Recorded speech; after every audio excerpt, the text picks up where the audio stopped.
Hi, welcome to The Witty Entrepreneur. I am Jennifer Bassman, the Witty Entrepreneur. I am so glad that you have joined us. I have a special guest with me tonight, and I can't even tell you how excited I am to do this live. And I've been talking to Claudia about it, and she's already been warned. I love conflict. I love a little bit of drama. So I may not be her best case scenario in terms of the kind of person that should avoid it. Should avoid it, or the type of person that tries to avoid it is maybe the way I should say that.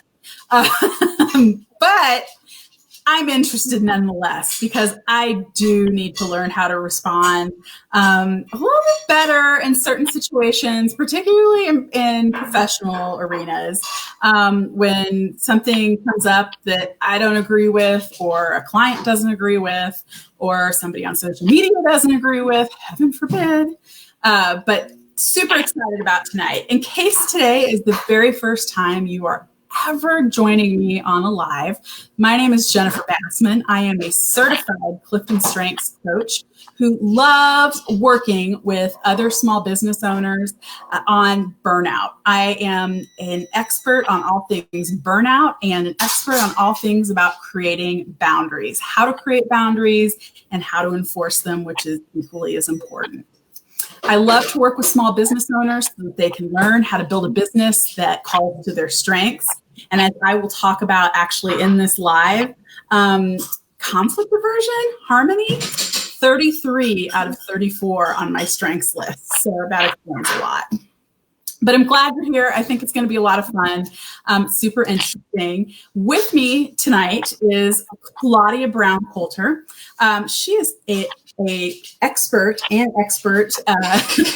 mediator.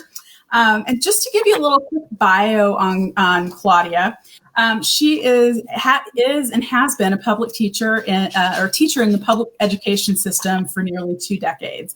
I mean, if that is not dealing with makes you professional and expert in dealing with conflict, I don't know what would, but that's all I needed to hear. With that, she is a mediator who received her training from the Strauss Institute. And in addition to that training, she has a master's degree from Pepperdine Law in dispute resolution. So, sue me. And she also holds a master's in political science from Claremont Graduate University. Also has and if that isn't enough education for anybody, she does have a bachelor's in history from California State University. So she's basically just like a total master of everything. But I'm really excited to talk to you. As I said, I was telling Claudia earlier, I probably have like 2 hours worth of questions I could sit here and ask her, but I am going to tame myself. So we can get to the good stuff and highlight the really important stuff. But as I promised we would talk about, we are going to learn about, how we can avoid conflict, how we can handle conflict. And you're going to teach us about the BIFF method. BIFF, B-I-F-F, and BIFF is used to actually respond to conflict.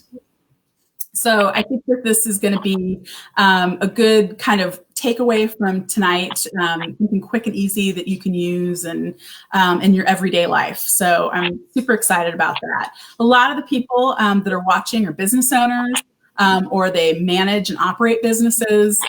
So, you've got employees there that you have to worry about, clients you have to worry about, and all those things together can be a conflict sometimes. So how you doing today, Claudia? You ready to go? Yeah, I'm excited about this. I've been teaching all day, and I was telling Jennifer earlier, this has brought life back into me. It's brought joy back into me. I'm really, really happy to be here and to teach you some skills. Good. Well, awesome. So I want to start us all off, make sure we're all on the same page. And if you could, can you give me just kind of a basic definition of conflict? What conflict in the context of what we're going to talk about tonight? Well, I think really the basic definition of conflict is people don't agree and they're not okay with that. I don't think you're going to find that in the dictionary anywhere, but I think that's what we define conflict as. But there are people in our lives who always create drama, they always create conflict, and they are considered high conflict. Yes. And those are going to be, when you own a business, they're going to be the thorn in your side, right? Yeah, met a few of those. As I'm sure some of the people watching have also done as well. That awesome. And tonight we're also going to talk about the BIFF method. Can you tell me what BIFF stands for? Sure. Okay, so I need you to know up front, I did not create the BIFF method. It was created by Bill Eddy. He is this man is a psychologist, I think, or he's a therapist. He's also an attorney, and he's also a mediator. So yeah, all at once. So he lives and works down in San Diego, and I had the privilege of having him. You think you froze just a little bit. It's all right. Oh no, keep going. We're good. You can hear me now. So yes. He was one of my professors at Pepperdine Law, and so he runs the High Conflict Institute out in San Diego. So BIFF, kind of like the character from Back to the Future, BIFF stands for brief, informative, friendly, and firm. So when you're writing, now, people don't always like the friendly term. You could also call it neutral, so BINF. But, but I like friendly because it just reminds me to say good morning, good afternoon, thank you, hello, add those things in there as opposed to just firing off an email because, it's nice to say hi. That's fair. That is totally fair. So the BIFF method is, and I'm sure that's one of many methods that you teach people to use to diffuse conflict. And is this one of your favorite methods to use with people? Yeah. So it is because I'm also a divorce mediator. So in the world of divorce, it really helps when you're dealing with your ex, your soon-to-be ex. So, but it translates to everyone because when you do things in writing, it creates a paper trail. So you want to be really careful with the paper trail you create. You want to be incredibly careful with the paper trail you create. And also, it's one of my favorite methods because people who tend to be high conflict, now, sometimes people who are high conflict, they have personality disorders. But I think all of us at some point or another can get in a mode where we are more high conflict than other times, and we just can't let something go. And I like BIFF because it stops the conversation. How does it do that? Because you don't give them words to tear apart. It's not so verbose that they can look at all of these words and be like, well, what do they mean by that? And what does she mean by that? And I can't believe she just said that to me. There's so few sentences in it that there isn't much for them to pick apart, and it ends the conversation. And then once you've said what you need to say, if they keep sending you emails, then at that point, you just don't respond. You've said what you needed to say. You might respond again if there's more misinformation. I would say you respond with the BIFF, and then if you need to, you would respond one more time. And then after that, you don't respond anymore. You don't engage in that conflict anymore because conflict fuels them. They're not looking for a solution. That's an interesting point, that they're not looking for a solution. Not always. Not if they're high conflict, because if they were and you gave them a solution, they'd be okay with that. But it could be that they're looking to destroy you, or they're looking to feel better about themselves just by making you feel terrible. Oh, that's fascinating. That's really interesting. So how do you know when you're dealing with a high conflict individual? There's lots of ways to know in terms of personality disorders. But if somebody picks your words apart, if you apologize, and so think about your intimate relationships with your family and friends. If you apologize to someone and they accept your apology, but then the next day they come back and then use your apology as ammunition against you, you're dealing with somebody who's high conflict. Oh, wow. You should, well, you said you did that, but it's like, but I apologize for it. So you can't really admit fault all of the time. They just, they're not reason able. So we go like, okay, is this a reasonable person? That's another Bill Eddyism. They're not reason able. Okay. If they can respond to reason, then there's not much you can do. You really can't have a good conversation with them where you can hash out conflict and get things solved. So if you keep coming back, or problems in your business keep cropping up with the same client or the same employee, those are some red flags for you to go, okay, this person's always causing problems. Right. Problems seem to swirl around this person, and somehow they're always in the center of it. Yeah. Yeah.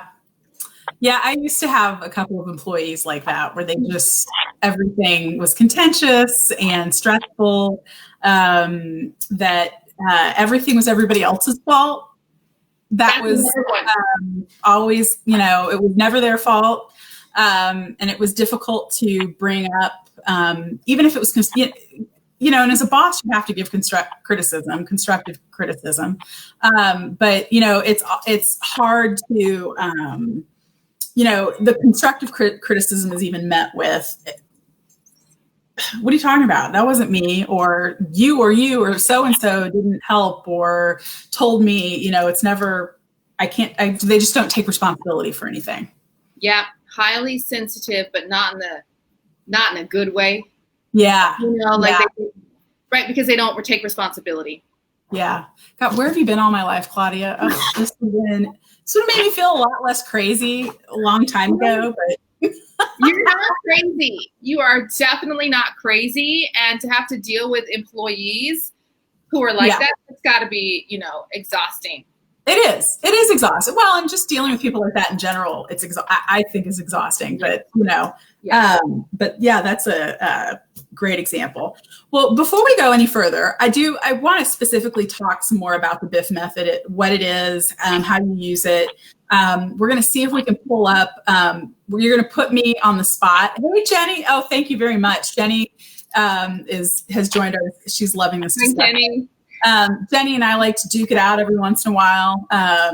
She is reason able, so you can have great discussions with Jenny, just in case anybody wants to know.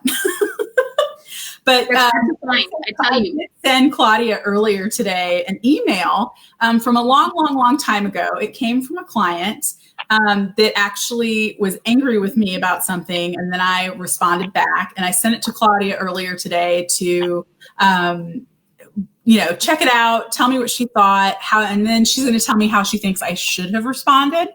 Am I telling the story correctly? Yeah, sort of. I want to kind of coach you through writing your response. Okay, cool. All right. So let's talk first about the BIFF method, what exactly it is, how you form a BIFF response. Mm-hmm. So I'm going to let you take it from there. Okay. So when you form a BIFF response, you're going to have to kind of calm down a little bit. You're going to have to. Two very dangerous words, but we'll talk about that later. And let me rephrase that. You're going to need to take a beat and give yourself some space for how to respond. Because I know for me, I am just ready to point out, you know, you did X, Y, and Z. Mm-hmm. And how dare you accuse me? They can't hear that though. And so when you, I just saw that comment. That's funny. Ignore him. When you do this, you have to make it brief, like a paragraph at the most. So like as a school teacher, a paragraph is like 5 or 6 sentences, but it could be like 3 sentences, 4 sentences. Oh, very, very, very brief. Like extremely brief. And then you want to give some information. Because I know way more than like 4 sentences worth of cuss words alone. So dang, 3 or 4 sentences. Okay, so first thing is we got to be brief. 3 or 4 sentences. All right. So you want to be informative. So you don't want to like tell somebody what to do or where to go, but you want to be informative. And this is the perfect time where you respond to misinformation or you respond to hostility. So if they are, you know, accusing you of something you didn't do, they're making an accusation and it's a very clear accusation. You want to make sure you address that. Okay. And then You want to be friendly, like I said, which is just kind of like, hello, I received your email, or have a good evening, or sincerely, or whatever, just those niceties. And then you want to be firm. Okay. So you don't want to be wishy-washy. Oh, well, I can kind of see your point. I don't know. You want to be really firm with your point, because the purpose of BIFF is to end the discussion. Because if you're dealing with this, if you're in this situation, you're not dealing, like we said earlier, with someone who's reasonable, who is actually trying to resolve conflict. You're dealing with somebody who's just stirring the pot, and for some reason or another, they're mad at you or you're their target. So it's just, you're cutting things off with that email. Okay. So it's like, we're not doing business anymore, but you're sending we're not doing business with you anymore in a very nice, professional email. Got it. Okay. So, and that's a great point to bring up. The purpose of BIFF is you are trying to end the discussion. This isn't you trying to, well, what if this or what if that, or it is literally to just, bam, cut it off. Yes. Which is why I said earlier, you could do one more BIFF response if they come back at you with some hostility or some misinformation. Okay. But then after that, you just stop responding. Because if you have to use this response on somebody, you may have fired them or about to fire them, or maybe you're firing them as a client and you're not doing business with them anymore. So then at that point, you've got to let it go. And you've also got to worry about, as you said earlier, the paper trail. We now have to worry about the electronic trails we leave and the paper trails, because those could be used against you in the court of law. They can. And even if they aren't, you just feel better about yourself because you didn't let that other person see that they got you. You didn't let them see that they pushed your buttons. So in some ways, they didn't get to win. They may have pushed your button, but you gave them no evidence, no proof. And so you won. I mean, maybe it's not like that, but sometimes like, I won. You pushed my button and I didn't show you. I'm a winner. I'm a winner. Chicken dinner. Exactly. All those good cheers. That's awesome. Okay. So give me an example of what you mean by like a BIFF response you've given to somebody in the past. Well, I get a lot of messages from my ex-husband. Okay. A lot. I also get a lot of letters and from parents and things like that. Okay. So let me see. Sometimes I ignore them if they're really ridiculous, but so say if it's your ex or your spouse or somebody like that, or your in-law, oh my gosh, I did not expect to share this stuff, but it might just be something like, good afternoon. Thank you. I received your message. And then it's usually something like, I'm thinking about my ex-husband. I thank you. I appreciate your concerns. I will take that under advisement. Have a good evening. Ooh. I leave it at that because I can't have extra discussion there. So then with a parent, so being a teacher, a parent email might be something like, thank you so much for that information. Let me show you all of the assignments that they're missing, because it's a parent teacher. So I'm just, here are all the assignments that they're missing. And then because I'm not trying to destroy the relationship is not going to be destroyed. Sure, you got to see him for the rest of the school year, right? Yeah, it's just like, and I'm available on these hours for extra help, and you can call me at this time. But I keep it really brief. It's not about, I don't always tell them the truth about their child's behavior, or you don't always tell in the BIFF response the truth about the other person's behavior. Okay. You just kind of keep all that information to yourself. Because it's just not worth arguing about. And it's supposed to be brief. So, that behavior could be like 8 or 9 paragraphs easily sometimes. And so, yeah. And then if you're not, you're fueling conflict. So we're dousing the conflict right now. And if we add those things, then they're going to feel more attacked. We're not going to throw any more fuel on that fire of conflict. Fair enough. Okay. That's fair. That's totally fair. Okay. Excellent. So what I'm going to try and do right now is put up that email so that you can, hopefully people watching live can read it. Everybody fingers crossed that the technical gods are working with me today.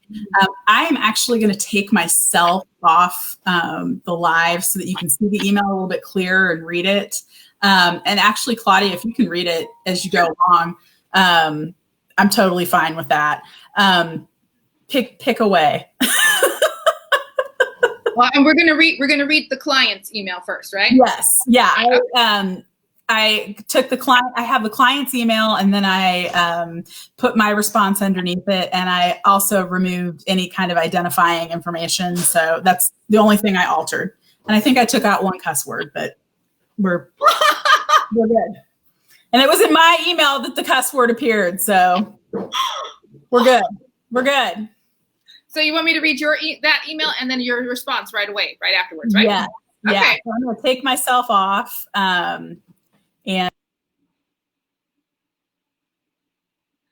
Okay, so I'm going to read this devoid of emotion, and I'm not sure if we can still hear Jennifer, but hopefully she can still hear me.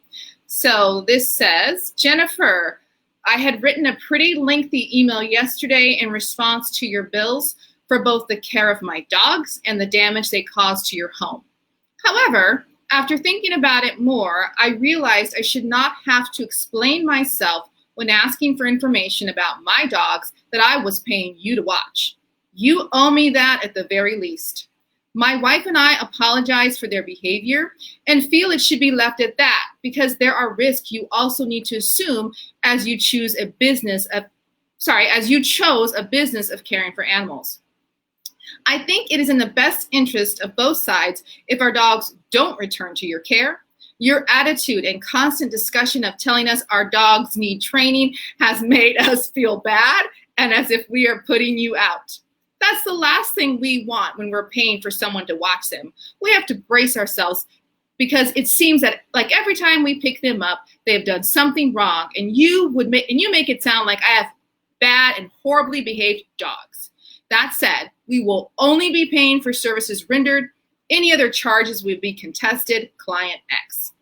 Okay, and then here is Jennifer's response. Client X, I've been thinking about your email all day. Each time I keep coming back to the simple fact that your dog urinated all over my bed. As they have arrived at my home for each one of their visits, you have watched them urinate on something in my house because you won't take the time to allow them to relieve themselves outside. And each time I have stood there patiently and politely watching you do nothing to discipline your dogs or help me clean up. At the end of each board, we have discussed this behavior. The behavior is wrong. My house is not a toilet. Our discussions regarding Y and Z's behavior have not been disrespectful of you or your wife, and we have spent quite a bit of time discussing different options and possibilities for this activity, yet there has been no improvement. It angers me that you act as though you are owed an explanation for your dog's activity, that I should spend more time talking with you about behavior you are clearly not working to change, and that I owe you a detailed receipt of cleaning charges. You should be embarrassed enough to want to help me clean up such a mess. If it were your house, you would expect the same of a guest. You have been disrespectful to me, of my time, and to my home. It seems as though I am put out by your presence. I should admit to that being true, especially after the last two boards. All of the urine and constant cleaning has been incredibly irritating. I've gone out of my way to care for your dogs and avoid the destruction dog urine causes. I go out of my way because I really do care about your dogs and do care about the home I keep. Perhaps my mistake was not getting angry sooner, but your mistake was not listening to considering the consequences such behavior would have on our business relationships over time. While I don't think their urination is done out of malice, I just don't think they have been taught any better. And it is clear when they urinate in my house right in front of you and you say nothing, my assessment is pretty accurate. I was naive to expect you would actually pay for the damage your dog has caused. The amount estimated for you is reasonable, but when you don't appreciate the trouble someone has gone through to care about something for you, I guess any amount would be too much. I will promptly charge your card for their board and grooming and expect there will be no dispute over the bill or trouble charging your card. As for the cleaning bill, I will take care of the cost myself. In my experience, your request for separate bills and copies of the receipt is a red flag and will only lead to future issues that will further reduce the amount of money I actually earn to care for members of your family. It saddens me that I will no longer care for Y and Z and I will miss them. They are good dogs. They just need to be disciplined for unacceptable behavior. Best of luck with the future care of your dogs, Jennifer Bassman.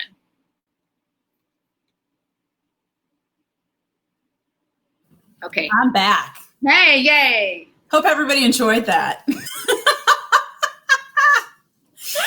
Can you sense any anger? Well, let's talk about them at first. I work with parents, and it just reminded me of working with parents. You don't want to feel bad? Oh, right. You make them feel bad? Right? Yeah. I mean, your child's an angel. Just an absolute angel. They never do anything wrong. Well, it's just like there's a point where okay, let me just validate how you're feeling here, Jennifer. You should feel bad, and you should know the type of dog you have. Because, real quick story, I had a dog, Mr. Socks. My ex-husband and I had a dog, Mr. Socks. He was great. He passed away.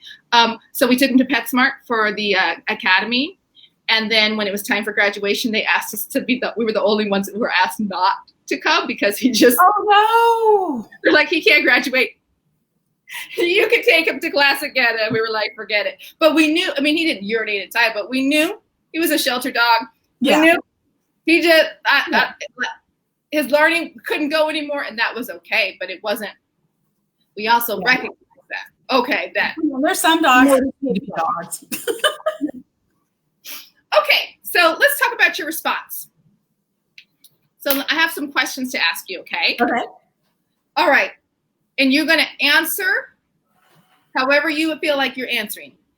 Is your response brief? Oh, absolutely not.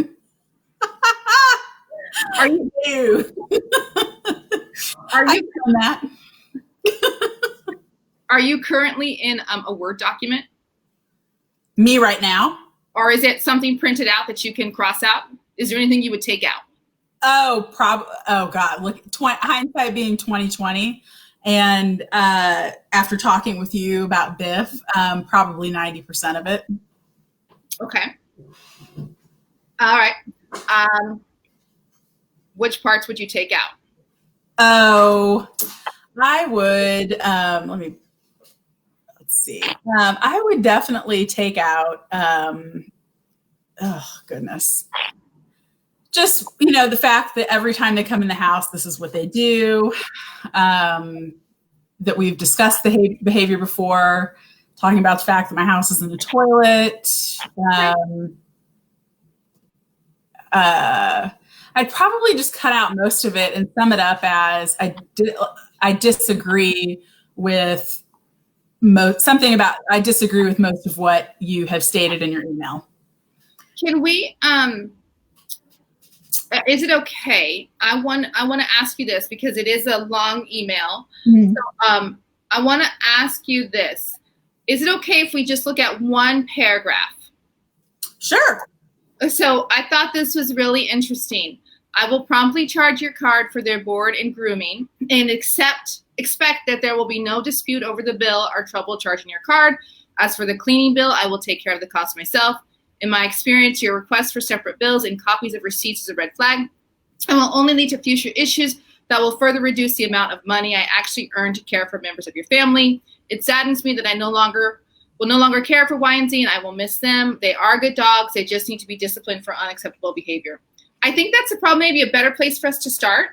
Okay. So I think looking at those like two little paragraphs, let's look at that. Is that brief? It's briefer than the rest of the email. Okay, great. All right. If there's anything, are you wondering if there's anything I could take out of there? No, I'm just asking for your opinion. If you think it's brief. I do. At this point, yeah. I mean, I could see those two paragraphs being all I need to say. Okay. So the next question is it informative? Yeah. Okay, I agree. I think it is informative. Is it friendly? No. And I say that because I'm talking about something being a red flag, and saying things only lead to further issues. So I could probably take that out. Okay.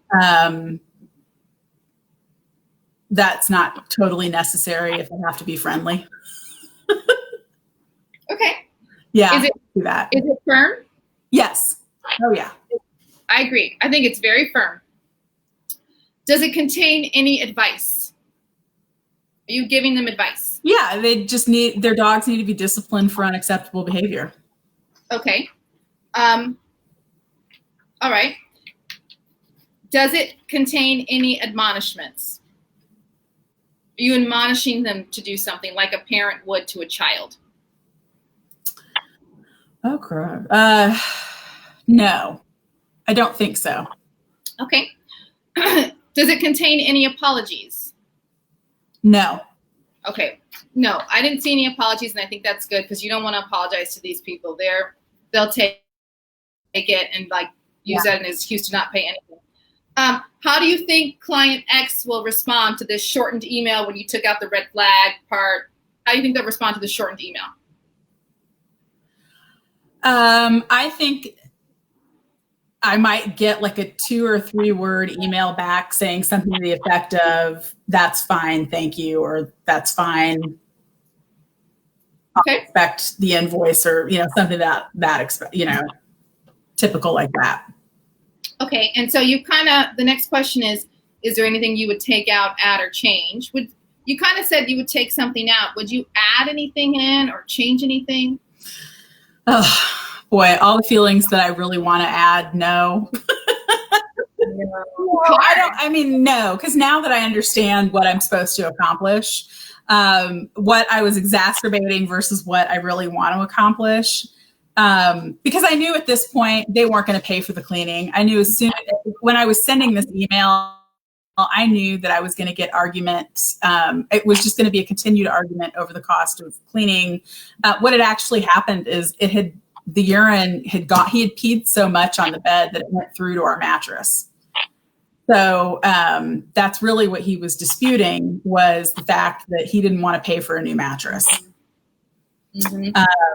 Which, we had 2 choices. We could try cleaning it and try getting, the urine out, or we could try, we could just cut to the chase and he'd pay for part of a new mattress. I don't think I would have left him with the whole bill for a whole new mattress, but, at the end of the day, it was his dog doing the damage, which is unusual and above and beyond type damage. So, I knew at that point not to expect payment for anything other than the care. And to be honest with you, I wasn't even sure I was going to get paid for the boarding at that point. So I think I was just trying to cut my losses. I could sit there and I could keep arguing about the cleaning bill, but at what point have I spent so much time arguing about it that what did I really earn out of the situation? So did that answer your question? I may not have answered your question there. I think it was a good answer. So last question for you is, would you like to hear my thoughts about it? Oh my gosh, 100%. Yeah. And I'm going to pull it down just so we have a better connection, because I think it's starting to mess with that. But yeah, 100%. Okay. Oh yeah, you're clearer now. Okay. So I agree with you that well, first of all, I think it was very good that you decided just to be like, I'll be lucky if I get them to pay the bill. Forget about the cleaning. There's only so much you can do, right? Because otherwise it would just escalate. And it sounded like he was going to continue to escalate things, maybe even try to take you to small claims court or something. I don't know. And then at that point, you have to decide, is that really worth it? So let me look at your response again. So it says, so you might want to start with dear, or maybe not. I think it did. Honestly, I think it did. I was just cutting and pasting. So yeah. All right. So I will promptly charge your card for their board and grooming and expect there will be no dispute over the bill or trouble charging your card. I think that's fine. You may you may even be able to just end the sentence at grooming. I will promptly charge your card for their grooming, period. Mm-hmm. And then as for the cleaning bill, I will take care of the cost myself. I would leave it at that. Right? You said you wouldn't take out anything about you would take the things about red flags. Yeah. And then I would say it saddens me that I will no longer care for Y and Z and I will miss them. I do think it's just my opinion is that I just clicked back away from it. That they are good dogs. They just need to be disciplined for unacceptable behavior. Mm-hmm. It's kind of an advice admonishment, and that might just kind of, cause their hackles to rise. So I would take that out. Okay. And so this is what I would think a BIFF response could sound like. Okay, so I'll read it. Dear client X. We froze. Oh, we froze. Okay, there we go. Yeah. Okay. All right, this is what I would say. Dear client X, I will promptly charge your card for their board and grooming. As for the cleaning bill, I will take care of the cost myself. It saddens me that I will no longer care for Y and Z and I will miss them. Best of luck with the future care of your dogs, Jennifer Bassman. That's a BIFF response. It is. It's really short. And the thing about it is you need someone else, like we just did right here, to read it. Yeah. Oh, yeah. Totally. So my question for you is, did they respond to your original email? Oh, yeah. And what was that like? It was not nice. It was very defensive. Reading it several years later, I'm not going to call it funny, but they totally weren't taking any responsibility for their role in the situation. Everything was my fault. There was a problem with the way I cared for the dogs. There's no way basically the history this dog has is that this dog has like springs in his legs. He could easily jump a 6-foot fence, there's only so much I can do to keep this dog contained in the environment that we were in. It is my fault for even taking the dog in the first place, knowing that about, his ability. But at the end of the day, your dog shouldn't be jumping over a fence to go pee on a bed. So, and that honestly, in my 20 years of pet care, it's the only time that's ever happened. I have only ever had, in my experience of doing in-home boarding, I've only had one other dog that could clear a 4-foot baby gate. The rest of them don't even try. So that tells you also there's some anxiety issues and some other things that were going on behaviorally with the dog, and they just weren't willing to accept responsibility. And it was just really frustrating reading that because I'd been taking care of this dog at this point for, 3 or 4 years, and had every time the owner came to pick up the dog, every time he'd want to know how his dog did. He'd want to know who he played with. He was a social dog. He'd want to know all the details, and you'd spend 15, 20, and you give the same, we talk about certain behavior. Hey, we really need to work on this. The anxiety is still an issue. He's jumping when he sees this. And every time we talk about it, I'd give him the same advice and the same, hey, we really need to talk to a dog trainer about some of this and see if we can't alleviate some of this behavior. And it just, what sucks in this industry is it takes something bad, really bad happening before people will take action. And then when they do take action, it wasn't their fault. So that's a long-winded way of saying basically his response to me was everything was my fault. He had nothing to do with the dog's behavior. I suck as a person. I suck as a business owner. I'm irresponsible. I should never be allowed to watch dogs again. If he has anything to do with it, threat, mean, and I didn't respond to that. I just, good girl. Yeah, no, trust me, that took every ounce of self-control I had at that moment not to respond to it. I just charged his card and moved on. Yeah, and make no mistake, BIFF responses are not easy. You said it best. It takes a lot of self-control. But thank you for sharing the example of what happened afterwards. Yeah. With your original response and how he responded. Because when we respond the way we want to respond, it does not turn out well for us, and it just doesn't allow us to have peace in our life. Whereas this response probably would allow you to, that shorter response, there's less, because he was analyzing everything you said. Well, there's hardly anything, there's like 3 sentences there. That's not enough to analyze, especially when you're like, yeah, I totally see your point on that. I mean, I really do. Like, you know, I just, as you were even reading that email, I'm like, oh, now I see why I deserve that, possibly deserve the mean ass response, because I kind of stoked the fire. And had I just, well, I mean, had I just like the 3 sentences that there's nothing to pick on, it's just, it is what it is, and we have to move forward. I could see how I didn't send an email that actually would have gotten me the results or the goal, reach the goal that I'd wanted to, which was just.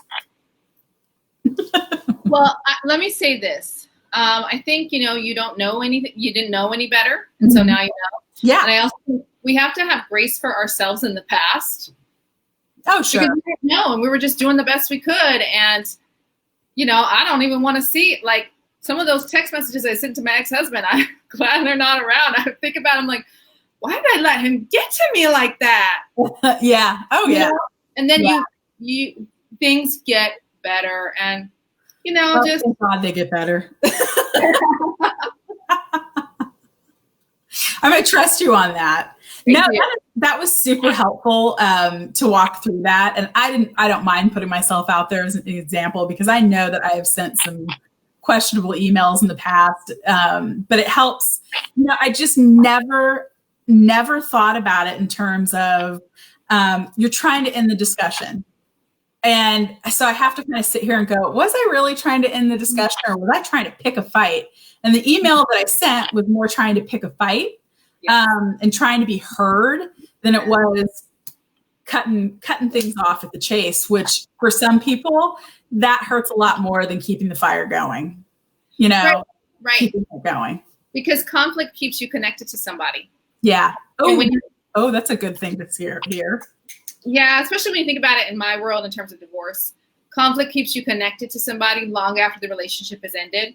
So I may not be a client, for my dogs may no longer come to your house, but I still have this connection because we have a connection because we work together. You had my dogs for 3 years. And so now I'm going to keep my connection with you by continuing to argue. Yeah. You end that, and it. Oh, Claudia, that's brilliant. That never occurred to me. That is really powerful. I mean, I feel like that's a sad thing about conflict, that some people use it to stay connected instead of just doing the right thing, having a good relationship, being a good human being. Yeah. And you see in their email that they weren't reasonable. No. You could see that. No. Oh, totally. Oh, you can totally see that. That is awesome. Wow. So that covers my question of how to deal with unreasonable clients. Can I add something? Sure. Just because the BIFF response is in writing doesn't mean you couldn't respond that way in person, face to face.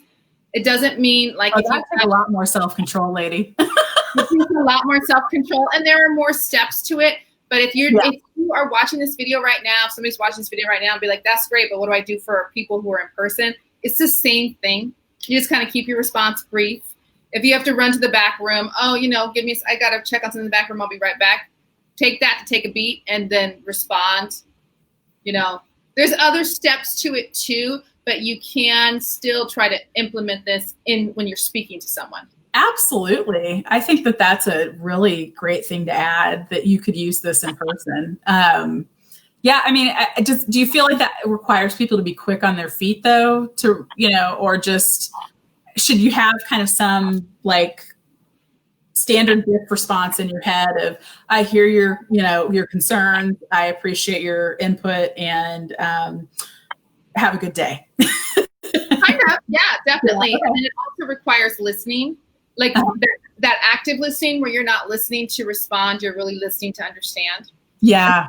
And then you show some empathy, because people who are high conflict, they are expecting a fight. But when you kind of, you lean in.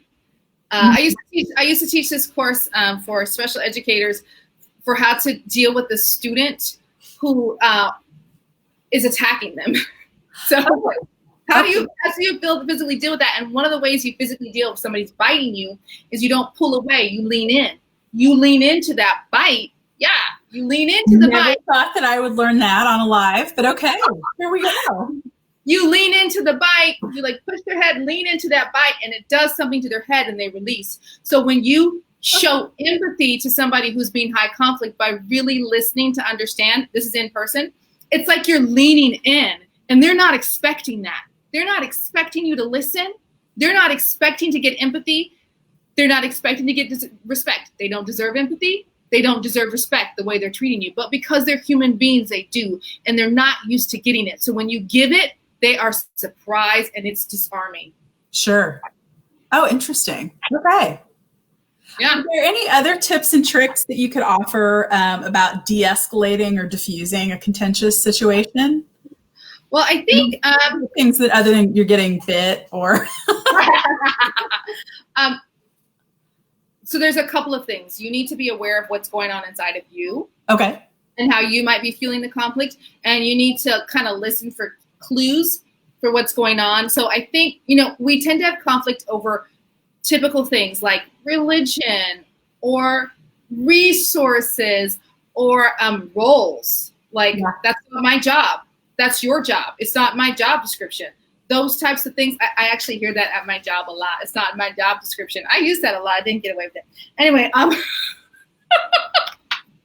but you have to kind of listen for that. But then the other thing is as people, we have unmet needs. Sure. And our unmet needs can definitely fuel our conflict. So you have to go, am I looking for connection in this relationship and I'm not getting it? And so I'm having conflict with this person? Or are they feeling disrespected by me right now? Are they feeling like they're not being heard? And so if we can begin to tune in for, when people say the same thing over and over and over and over and over again, and you're just like, and then you just you repeat back to them what they said and they feel hurt.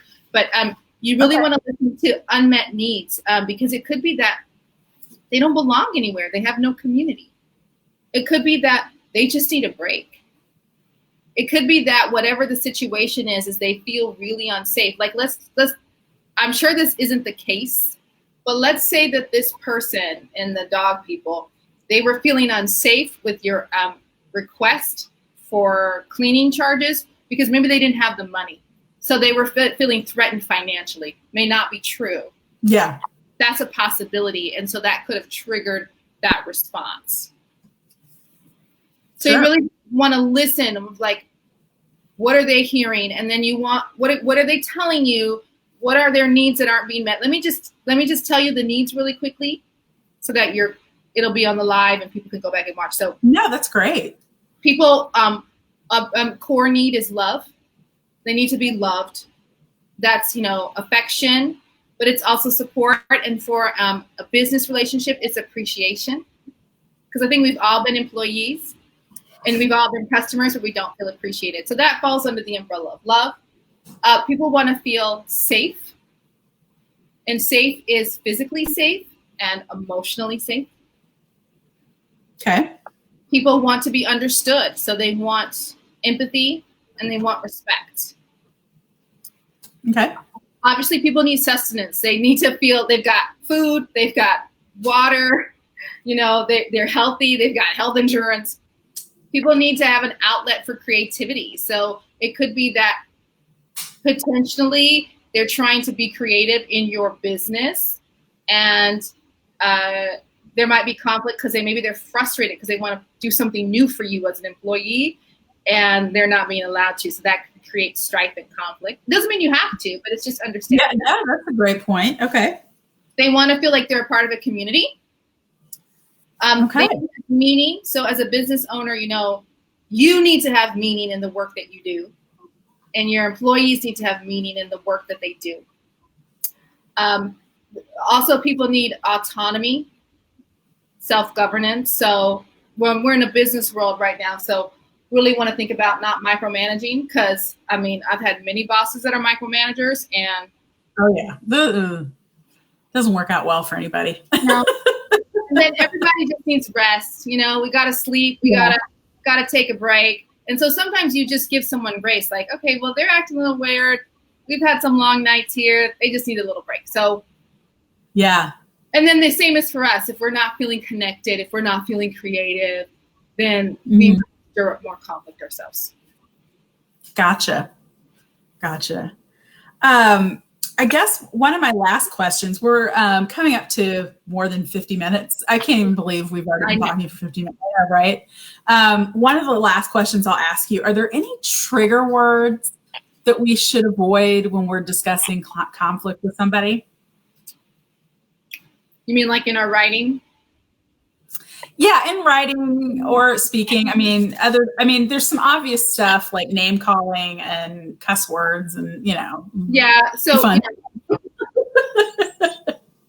obviously we want to try not to give any advice or admonishments. It's different if you're in a boss and you are giving, it's a review. There are times when, you know, you have to give a review. You have to do that. But if it's not always necessary to give advice or admonishments. One of the big ones is, unless you have some sort of psychology degree, you shouldn't diagnose someone. Don't call someone a narcissist. Don't Did you say that on social media? So here's what I like to say. I like to say X, Y, and Z has narcissistic tendencies. So that might be between you and me, Jennifer, but I would never tell X, Y, and Z, you know. You acting like a narcissist right now. Good point. Fair enough. But I have that knowledge in my head, so I treat them like a narcissist. Yeah. And it determines how I'll respond to them. So you want to definitely avoid labels. Okay. And then you just, maybe not a trigger word, but when you are angry, you don't make the best decisions. Oh yeah, we should talk about anger a little bit before we go. Yeah. Yeah. You can't make the best decisions. So if you're negotiating, if you're trying to settle things, even in your marriage, but if you're negotiating a merger with a company or whatever, if you are angry, you're not going to make a good deal or you're not going to create a good relationship with your employee or a good relationship with your client, because you're taking conflict and you're making it destructive. You're destroying the relationship. And when you are angry, you have got to control everything. You want to be in control and control the situation so much so that things go your way, which is why, right? A trigger word is calm down, right? We saw that earlier. Don't say calm down. Yeah. Yeah. I know never to say that to anybody. I know I don't like it said to me. Right. Like when you're, you know, it only, to me, that's like throwing gasoline on a fire or something, you know. Or for me, I'm definitely a crier. So it's like, stop crying. Yeah. Yeah. It's exactly. Yes. Yeah. So when you're angry, though, you have to give yourself a timeout, or you have to like pause and take a moment, and you have to figure out what the root of your anger is, because sometimes we're angry because we knew it would happen and we did it anyway. So really we're angry at ourselves. Like, I knew this wasn't the right person to hire, but I was so desperate I ignored all these red flags. Yeah. Or I knew this wasn't my ideal client, so I was desperate and I took them anyway. Yeah. And now I'm angry because it didn't work out just like it was. And I'm really angry at me. Yeah. And then, you know, it could be that it's triggering something that happened a long time ago. It could be from your childhood, but it also could be from an old business relationship, you know? And so it's reminding you of that. So, and sorry, I have a divorce related comment for you. I hope that's okay. Yeah, no, I mean, that's all part of this discussion of avoiding conflict, and divorce, unfortunately, is conflict. Oh, yes, it is. So I will say, obviously, I'm not a therapist. I think you guys are well aware of that by this point. But when I was going through my divorce, I read a great book, And this was written by a trauma specialist. And it was very hard advice for me to follow because I don't always like to deal with those negative emotions. But the advice was, you need to feel it. Feel it and really embrace it. And she said, and she was right. I couldn't believe she was right. She said, your emotions will pass in about 20 minutes. And usually an underlying emotion for anger is really fear. Yes. So if you feel it, it'll pass. And then this is why it's great if you can respond in writing instead of on the spot. On the spot, you got to be a little more practiced. But in writing, it's great because then you can sleep on it that night. You can take a couple hours break. And if nothing else gets better, you will feel better about yourself and how you responded. And that's everything. That's all we've got is us. Yeah, you know, that's so true to your point of you'll feel better. I along those lines, you won't have any regrets about how you responded.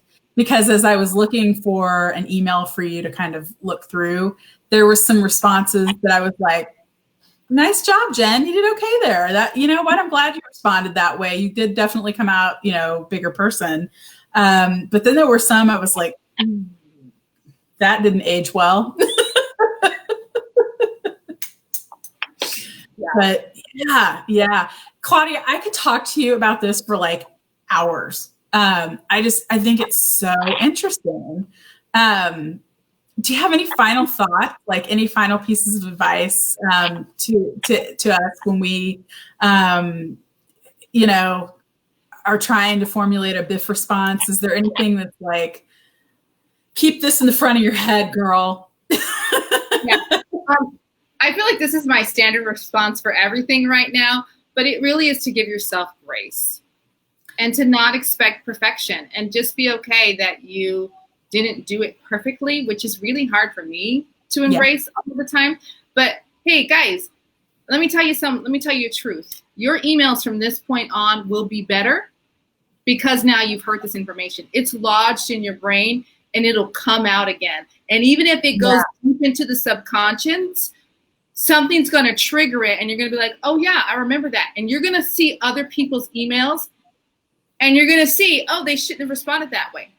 So have grace and then have somebody else read your response. Grace, read your response. And then you'll get to a point where you don't need anyone to read your response because you know it's primo, you know it's good, you know it's short, and you're pro at that, and then you'll be able to tell other people how to do it. That's true. That's true. I'm writing down your advice right now, and it's probably going to go in big fat red letters on top of my computer screen. I mean, it's not that I go out looking for conflict or that I'm part of conflict all the time, but that's just good life advice, you know, too, is give yourself some grace and have somebody else read your responses before anything else, you know, before you move forward. But no, that's awesome. So Claudia, if somebody has any questions, I mean, I have like 1,000 more, and you're definitely coming back. We're doing another round of this because first of all, it's a conflict is a complicated issue, and there are just so many dynamics to it. And I know that you have so much more wisdom to share with us. I'm like, my mind is blown right now too on a couple of things that you said. The purpose of the BIFF is to end the discussion and conflict. The one thing that's probably going to not bother me, but like sit with me for the rest of the night is that conflict keeps you connected to somebody. Yeah, that just really, that just really is interesting. That's I gotta sit on that and stew on that for a little bit. But if somebody wants to work with you, somebody has any questions, what is the best way to find you? You know, I think the best way to find me is through my Facebook business page, which is Brownie Culture. And so my last name is Claudia Brown Coulter, so it's a play on my last name. Brown Coulter is brownie culture. I do make awesome brownies, but I'm not selling them. So if you could find me on Facebook, Brownie Culture, and you can just send me a direct message. I'm also on Instagram under that same handle, at Brownie Culture, one word. And I would love to chat. And we'll post that too. Yeah, definitely. And I'll post that information as well. And I just want to say, Jennifer, so cool. Before we end, thank you so much. Thank you. I've loved being on this with you. It has been so fun. I've had a very tiring day, but I'm going to say it again. This live has brought life back into me today. So thank you so much. Yay! Oh, that makes me so happy. Thank you. I have loved having you here today. You were so fun to talk to. And I mean, just the way you broke this topic down was so humane, for one, because for some people like me, where I kind of like to get in the, you really did a great job of breaking it down like, hey, man, this is why your behavior kind of gets you the results that you've been getting. So, and you could have been you could have hit me harder on that email, man. But it was, I mean, you're fascinating. This topic is fascinating. And I'm sure people want to hear more stories about divorce mediation too. So we'll have you bring some of those back. Those are interesting. Juicy. Those are juicy. Oh, they're juicy. They're totally juicy. In fact, I think on your page, you might need to do a play-by-play, like on a divorce mediation. Like if you've got one that's extra juicy and taped, like just do a play-by-play on it. That'd be pretty awesome. That's a good idea. I'd watch that. Let me put that way. But I love having you here today. I'm so glad that you were here. We will put your contact information in the comments. You're definitely coming back, whether you want to or not. You'll be bound and tied somehow to a chair, and you'll be back. How's that? But thank you to everybody that joined us today. This video, if you joined us, in and out, had something you wanted to go back and listen to, this is up on my page. You can replay it. If you have any questions, please feel free to pop some in the comments too. If you have anything you want to share, love to hear it. Come on, bring it on. I want to hear it. No, I shouldn't say it that way. Biff, be friendly. But I'm so glad you were here. This is wonderful. And the next time you come on, maybe we'll talk about conflict in terms of boundaries. I have a book coming out next month called Stop Being a Doormat. And it is all about how to create and enforce your boundaries. And conflict does play a role in there a little bit. So that'd probably be a good thing for us to chat about as well. Maybe I can get an advanced copy. Oh, heck yeah. Girl. And then we'll talk about it. I know somebody. I'll call you. Okay. Thank you so much. I really appreciate your time and your energy and loved having you here. And I know that people watching did too. In fact, I already got a text that they're getting ready to watch the replay if we could just stop talking. Oh, thank you. Yeah, no, thank you. Thank you. Thanks, y'all. Everybody have a great night. Look forward to hearing from you. Thank you, Claudia. You're a master. Thank you.